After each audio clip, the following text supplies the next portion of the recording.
A new patch is on its way, bringing with it 2 new magic heroes to Call of Dragons, and they look really awesome. I'm not talking necessarily about their looks, although I do really hope this is a flying cow. I think it's very likely we've got a flying mage on the left, along with his new pet, which may be, we'll cover this, the Shadow Phaedrake, and then a new pet over here for Tohar. I mean, let's review the patch notes, because this patch does look really good.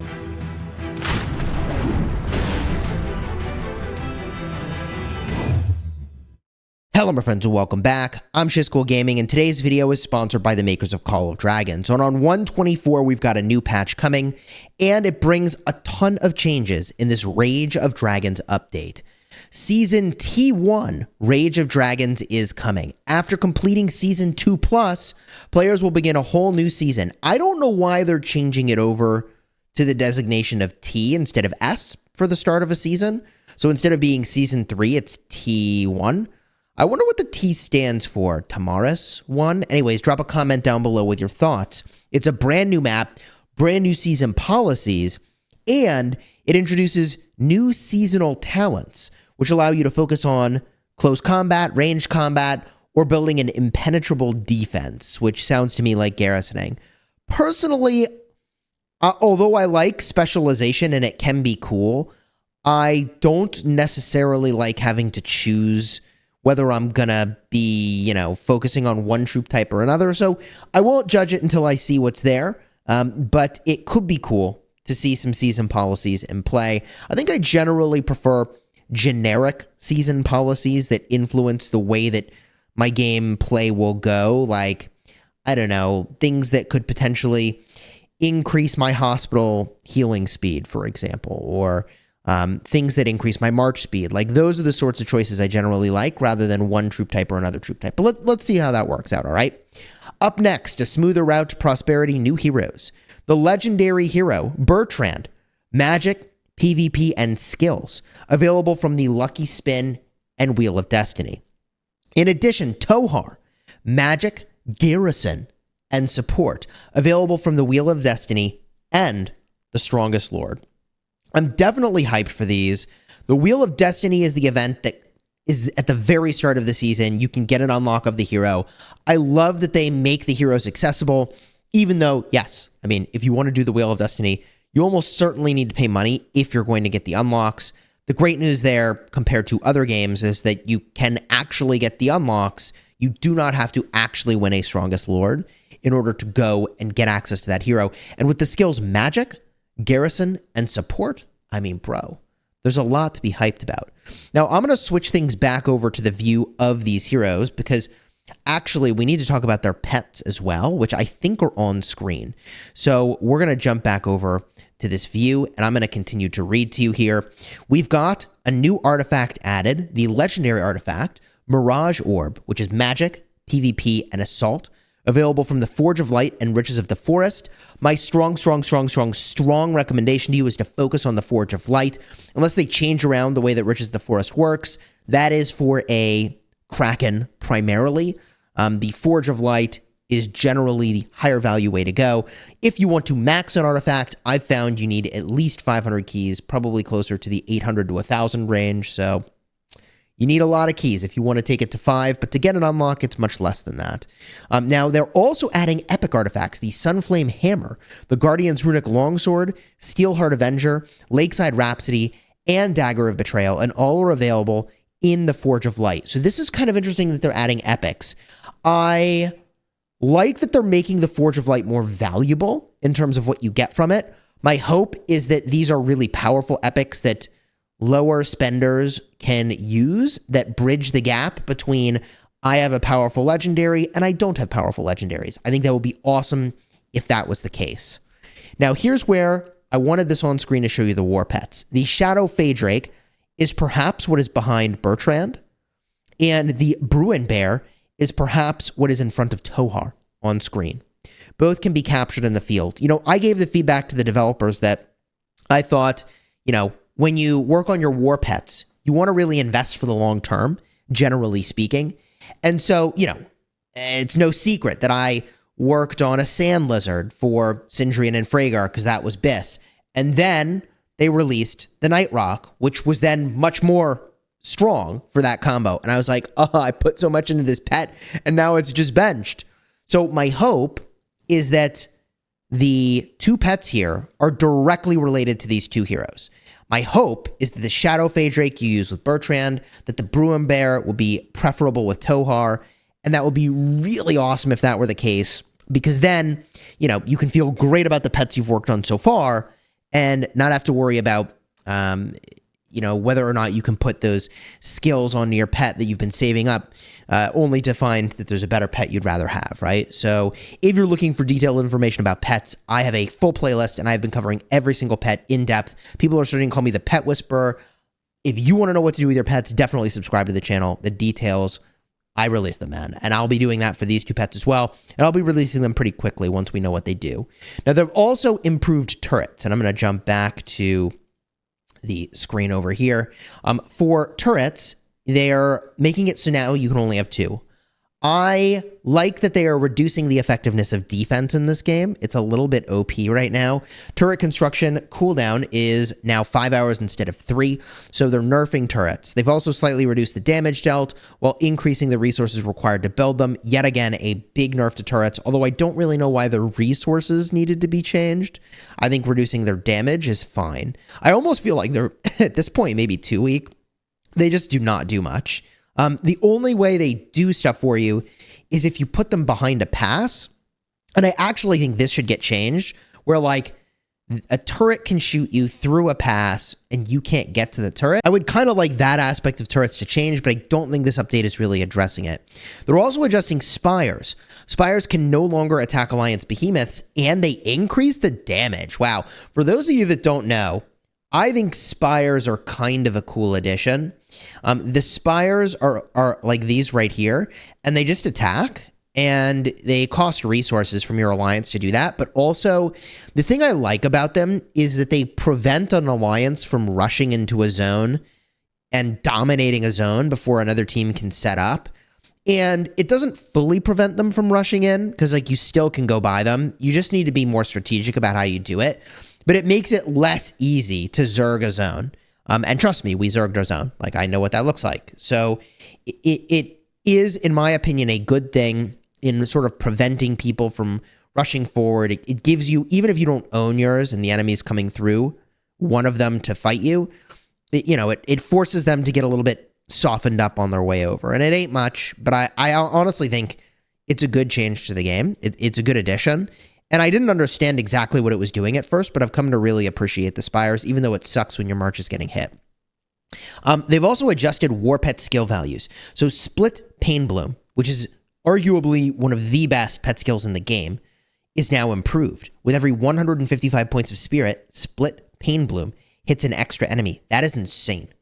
That is actually crazy. So you need over 155 spirit to get an extra Pain Bloom attack on your Sapphire Fey Drake. That is so good. Okay, that is so good. Now they're making it so it's only 155 instead of 160, but really the number to look at is double that number, right? So if we look at the pets that I've got, and maybe this is a bad example because it's not actually one of my main ones, so let's go into the full pet screen here. I got a bunch of these floating around. Spirit is really low on this one. It's not great on this one. Oh, man. I guess this is an interesting one. So, and this one's not leveled up. Are you serious? I'm actually kind of surprised I don't have a spirit one that's leveled up. But if you could get to the double number, so 155 times 2, so you're looking at 310. If you can break 310 spirit, Split Pain Bloom should fire off on 2 extra legions. So you get a grand total of 4 legions that you're hitting. That is insane. The 320 number, it might not sound that different, like 320 total spirit versus 310, but it is so much easier to get to 310 than it is 320. You need like a near perfect roll to get to that like 320 number, all right? It's very hard to do. I mean, this is a near perfect intelligence roll. I got to 344. That's pretty damn good. So anyways, that is an end of season reward you can get from the dragon. It's pretty powerful, pretty significant, and they're improving it, which, wow. Okay, here it is, Split Ice Core. With every 150 points of spirit, Split Ice Core hits an extra enemy legion. So they're making Split Ice Core even better as well, down to 150 from 160. So mages are looking good, man. They're looking good, especially with 2 new mages coming into the game. You'll now receive recommendations for which skills to teach your war pet, which I think is interesting. Again, if you want recommendations, subscribe to the channel and check my dedicated videos for each war pet. I cover it so in depth. I think you'll find it super valuable. They've also improved the appearance of city buildings, giving your city a sleek new style. Okay. Other improvements, they've significantly increased the number of occupiers for villages in Season 2 and future seasons. This is great. Limiting, when you just think about what it does to a community, to limit the number of people that have access to something, all you're doing is creating arguing. That's all it's doing, right? So there should always be, in my opinion, the experience of community and joy, not community and argument in these styles of games. And, you know, okay, some amount of argument between people you're actually going to fight is fine, but within Alliance, not so good. So I hope that number is much larger. I don't know why there's a limit at all. Why have a limit? You know? If your Alliance owns a village, let people occupy. It's my opinion on that one. Having a limit only creates arguments. You can now retain up to 100,000 merits per week, down from or up from 20,000. This is so good. That's so good for the merits tour. Love it. Reduce the difficulty of capturing beasts in the field, so it's easier to catch pets. That's great. You know, often I'll find myself sending out a couple marches to go catch pets, and I want to catch the highest level pets, and I run around for a long time to do that. And so reducing the need to potentially go back to my city is a huge win. Currently, I don't have to go back to my city, but I love that change. I think it's very good for players. Added information about a hero's likes and dislikes available on their info page. I'll probably never look at that. Fixed an issue where the effect of Pan's Awaken skill, Prayer of Life, did not reflect the description. Curious. Eager to see what that is. They're also improving combat. Now, this one was a head scratcher for me. Artifact skill auto cast and easier casting. Artifact skill casting is now easier. Tap or click the artifact skill icon and the system will recommend a suitable target. If you're happy with the target, tap the icon again to cast your artifact skill. That is very good. I have said many times that I got the bow for Sindrian and Fragar, the gold crest, and I will try to use it, and I will think I can target something. It's always just out of the range, and I then get stuck in the casting screen. So I then try to get out of it, but I'm not actually moving. I'm still on the casting screen, and then I lose my rage, and like it's a mess. But this is awesome.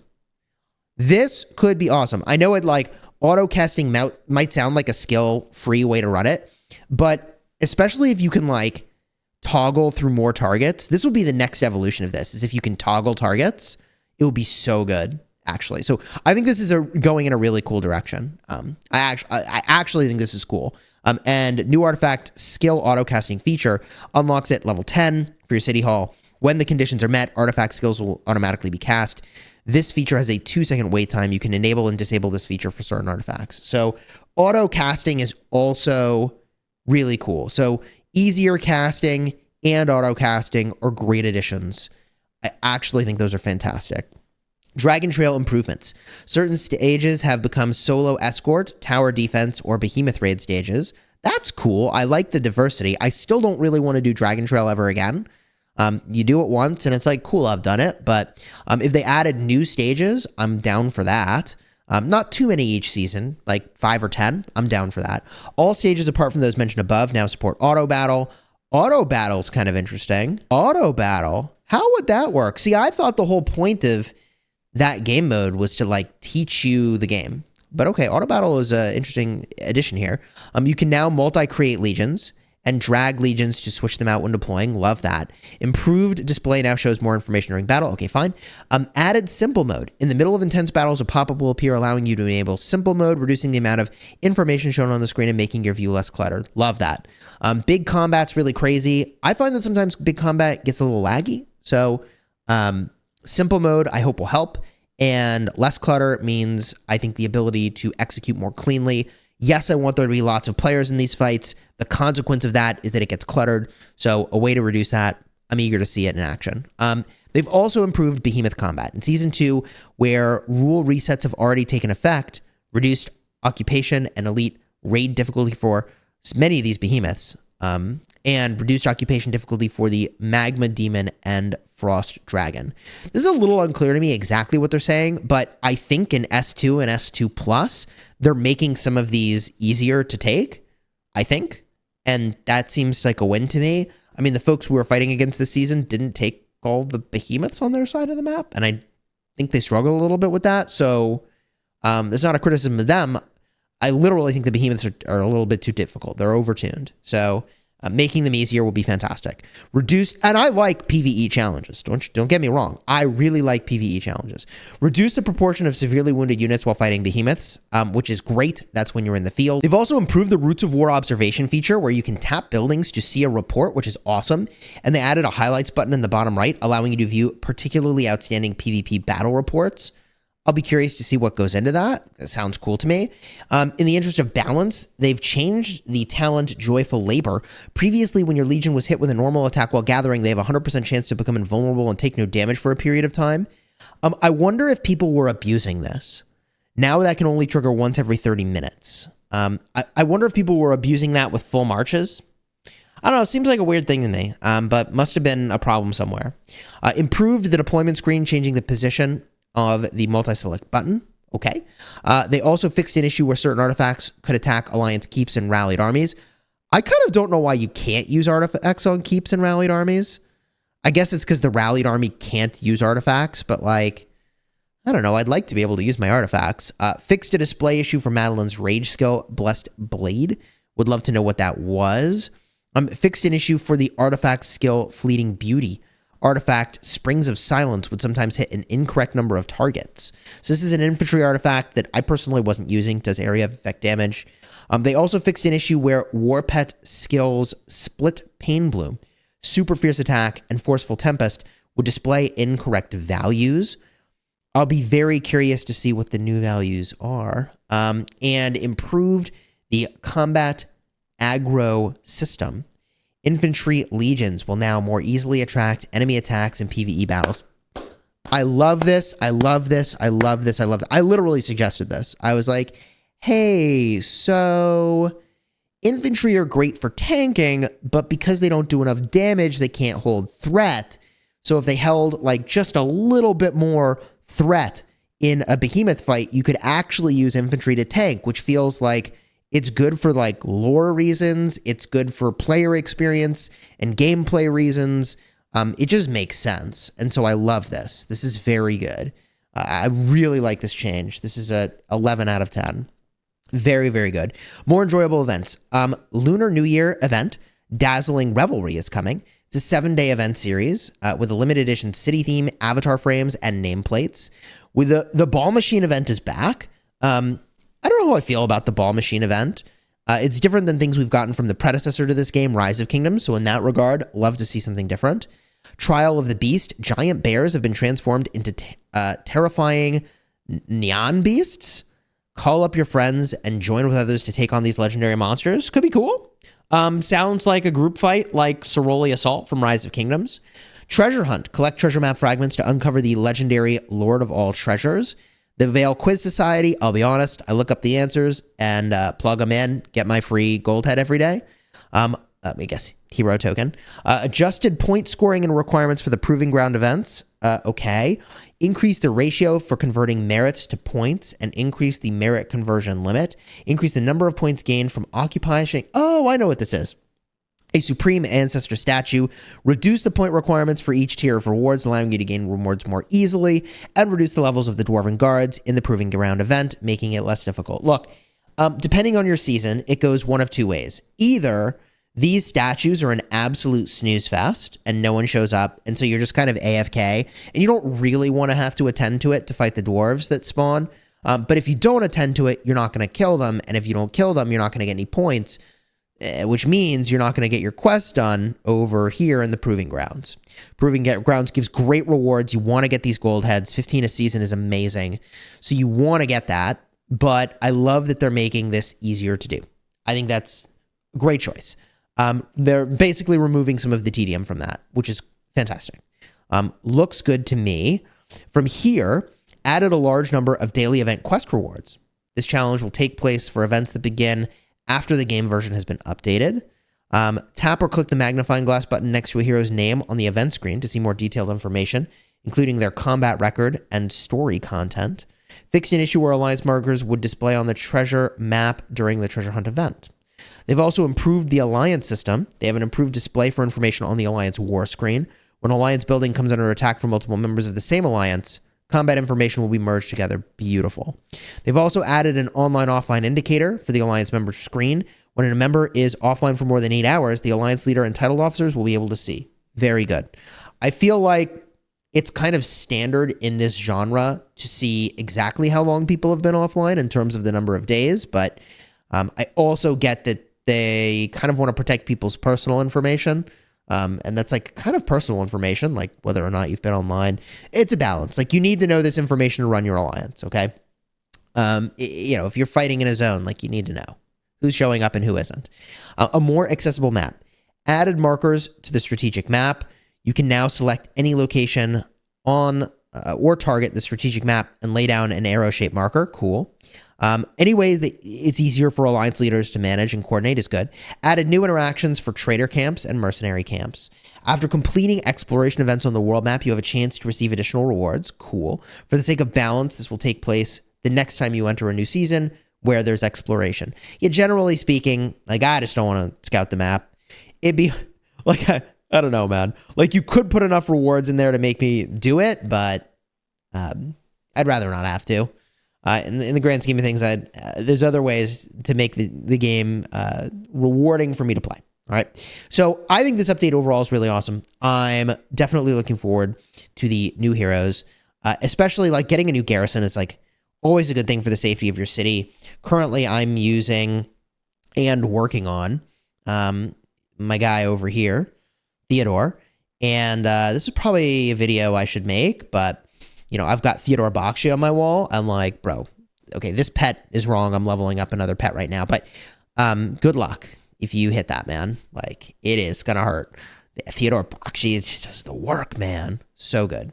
But I'll probably cover that in another video. So subscribe to the channel if you're looking for more information about that. And if you're looking for information about pets in general, I'll have a card in the end screen. Okay. One talking about the Sapphire Phaedrake, since Split Pane Bloom is, going to be on its way in an improved manner. And also, if you didn't know that Chain Strike and Counter Strike are busted, you're going to need to watch this video. Card in the end screen in just a second. Hope you'll check it out.